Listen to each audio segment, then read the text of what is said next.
సమాజ పరిరక్షణకు ఏకైక మార్గం మొత్తానికి చెప్పొచ్చేదేమిటంటే పెళ్లి యొక్క మౌలిక ఉద్దేశం ఒక నూతన కుటుంబాన్ని రూపుదిద్దడం మరియు ఒక నూతన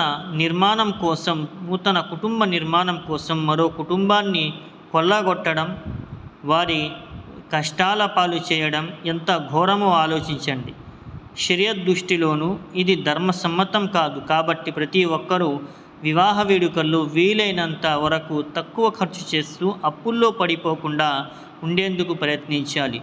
నేడు పేద మధ్యతరగతి కుటుంబాలు పెళ్లిని ఒక శుభకార్యంగా కంటే ఒక వినాశనకారకంగానే ఎక్కువగా తలపోస్తున్నాయి.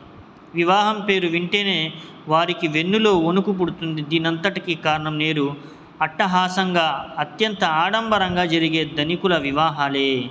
షరియత్ను ఆచరించే విషయానికి వస్తే మనం దైవాదేశాలను తప్పనిసరిగా చిత్తశుద్ధితో